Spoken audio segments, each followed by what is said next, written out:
Bueno, eso es un enigma. Nadie sabe. Esas son las mamás las que necesitan muchísimo más apoyo, pero nadie habla de esos niños totalmente discapacitados que no pueden hacer nada solos. Los genios, por supuesto que existen, pero no es un sinónimo de autismo. Buscaba en internet videos y decía, esto no está bien. Inicialmente para mí fue muy difícil lidiar con vos. Mi peor miedo haciéndose realidad. Lo único que hacía era llorar y llorar y llorar y llorar en el centro. Es muy natural en las mamás estar echándonos la culpa.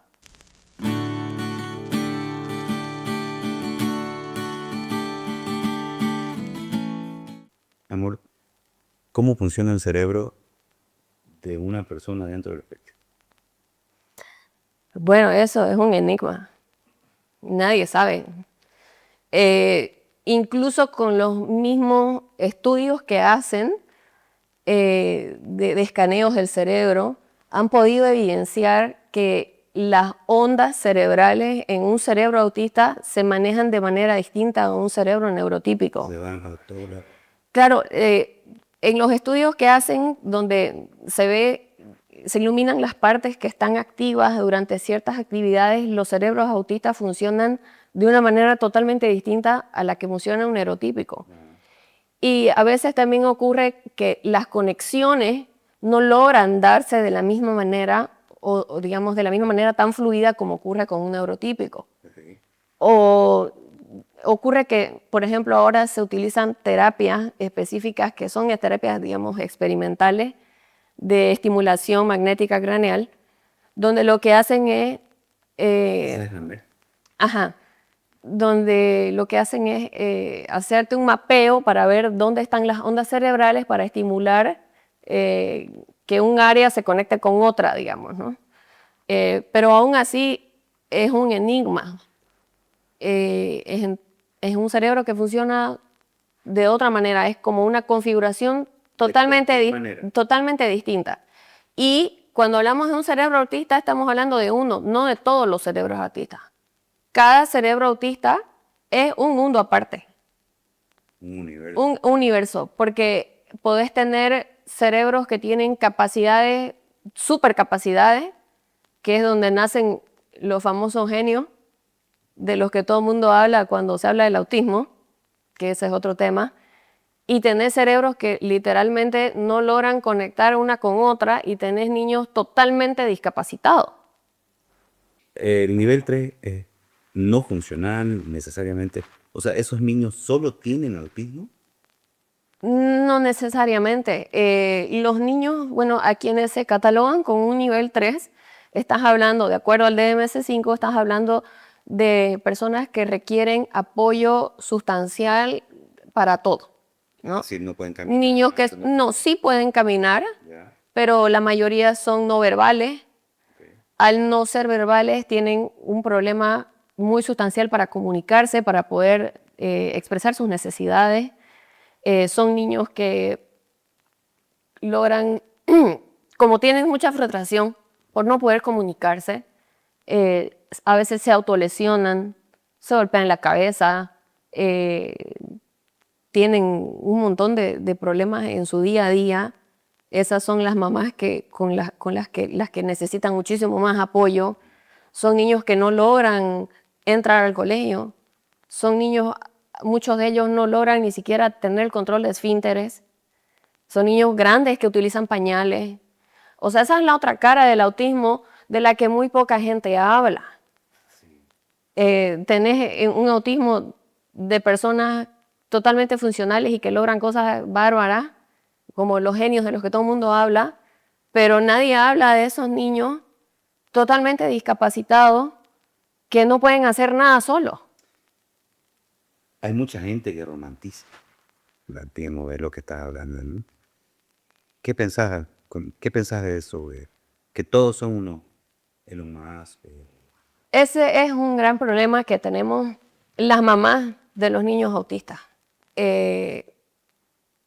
Cuando alguien que no conoce el autismo habla del autismo, a veces erróneamente se refiere a, ¡ay, son genios! Son genios. O tenés un un genio en tu casa va a lograr tal cosa. Y uno en su mente dice, no puedo lograr que vaya solo al baño. Voy a pensar que va a ser genio hoy. Y ese es el tema. Cuando hablamos de los famosos genios, cuando se habla de los autistas como Steven Spielberg, como Messi, como uno pone en el internet y te salen puros genios. Claro. ¿No? Nunca te salen esos niños pobres que no pueden hacer nada. Y eso es un porcentaje mínimo. Así como hay neurotípicos que son genios y los hay autistas igual. Pero no es sinónimo de que porque soy autista voy a ser genio. Ojalá, pero no es verdad, no ocurre. Es el mínimo, es el porcentaje mínimo de niños autistas que son súper genios. Los demás son niños que tienen muchísimos desafíos y limitaciones. Esa es la realidad. La realidad es que es duro. No tenés un genio en tu casa. Tenés una carga pesadísima. Todos los días. Claro, si es autista, es decir, uy, tu genio. No, te van a hacer ganar plata. Hace muchísimo daño, pero eso es básicamente la ignorancia, ¿no? Es la ignorancia porque ya cuando uno realmente lo vive en carne propia y le pone un poquito de ganas y lo estudia, no es así. Los genios por supuesto que existen, pero no es un sinónimo de autismo. Claro. Natalia, cuando te diste cuenta que Nati había cambiado, ¿qué fue lo primero que hiciste? Bueno, lo primero que hice fue, ella tenía 2 añitos cumplidos cuando la hice evaluar y al ser muy pequeña no te pueden dar un diagnóstico definitivo porque era muy niña, pero sí te pueden dar pautas diciéndote, ok, hay sospecha de, ¿no? Tiene características de. O sea, en tu cabeza ya tronaba la alarma. No, yo ya estaba loca para entonces, ¿no? Porque yo empecé a... De eso. Se me metió en la cabeza, yo dije, mi hija tiene algo, empezó a mostrar más señales, ella aleteaba, caminaba en puntilla, no me miraba cuando le hablaba. Pero ¿te acuerdas que ella decía sí, mandaba? Claro, dejó de hacer todo eso, dejó de hablar. Entonces yo buscaba en internet videos y decía, esto no está bien.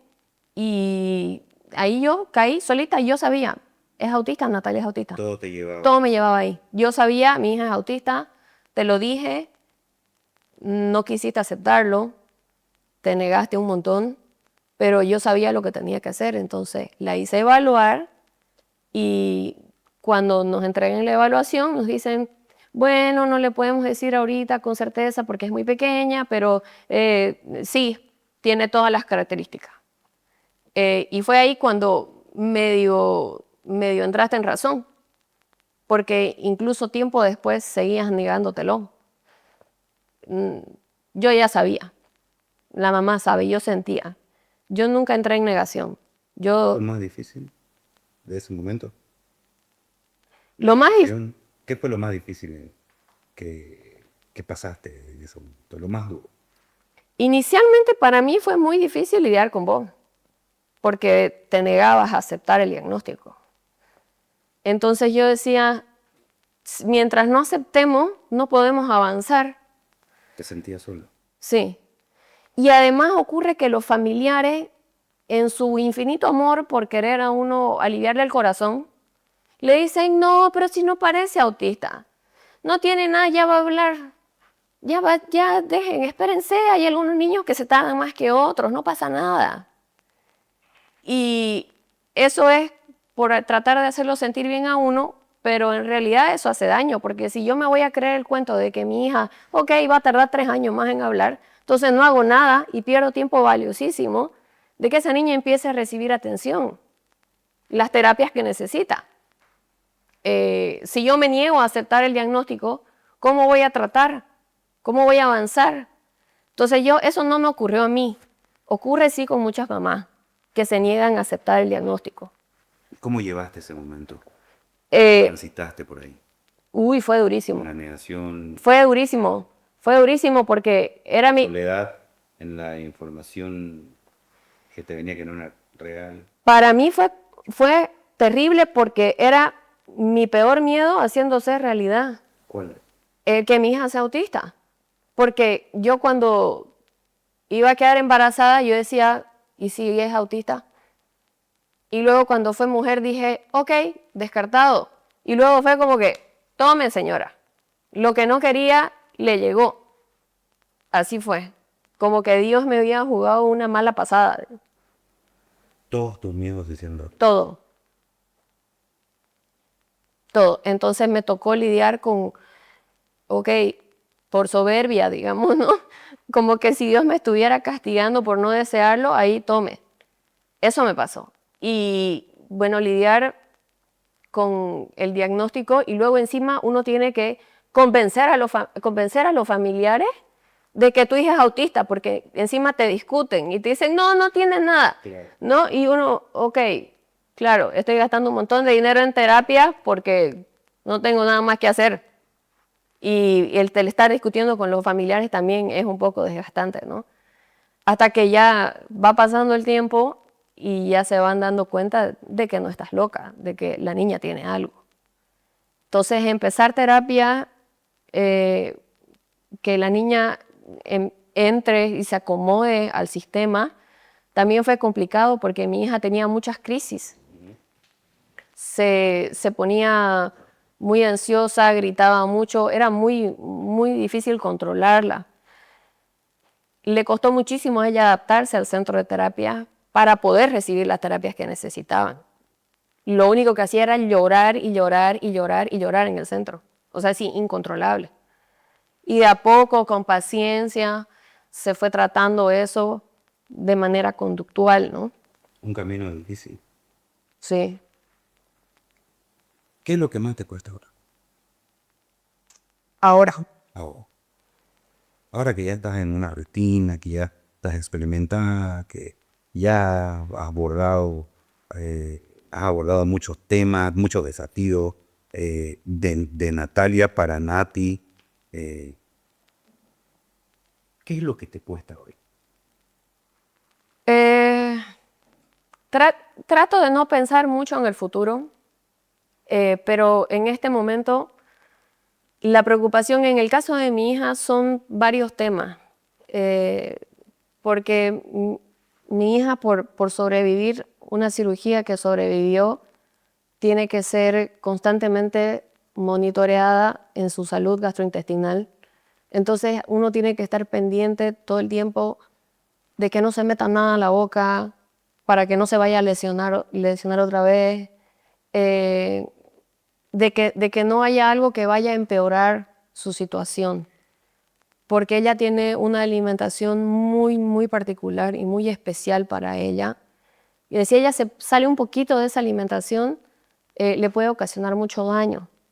Entonces, el estar constantemente pendiente, qué comió, entró al baño, será que ahora otra vez nos va a tocar ir corriendo a la clínica, más que todo es el estrés del día a día de saber que ella está bien. Pero más allá de eso ya no pienso. O sea, pienso en llegar a la noche. No pienso qué va a pasar de aquí a un mes, ni de aquí a un año. Ya no pienso eso. Solo me cuesta muchísimo. Me cuesta. Porque cuando uno le dan un diagnóstico de autismo, en toda madre ocurre primero una sensación terrible de culpa. Empezás a culparte de qué hice en el embarazo, qué tomé, qué comí, a dónde fui, qué me inyectaron, por qué, por culpa de quién, tratas de buscar culpables y por lo general uno se echa la culpa a uno mismo. Pucha, seguramente fue por los antibióticos que me pusieron, porque me enfermé, seguramente si me aguantaba no me hubieran puesto los medicamentos. O hasta el mismo COVID, me dio COVID, no debía contagiarme el COVID, ¿qué le di de comer? La vacuné, yo la llevé para que le pongan la vacuna, o sea, te haces una culpa terrible.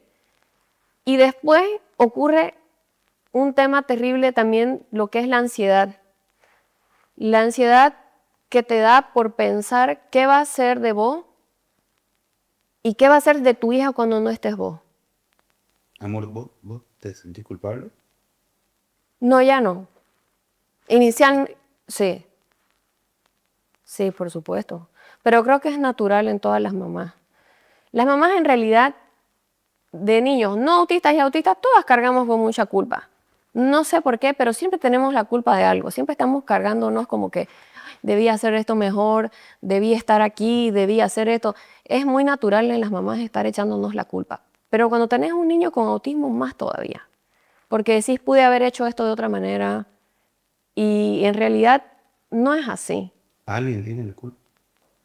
No, no lo creo. Yo creo que todo es como tiene que ser. Todo tiene un propósito.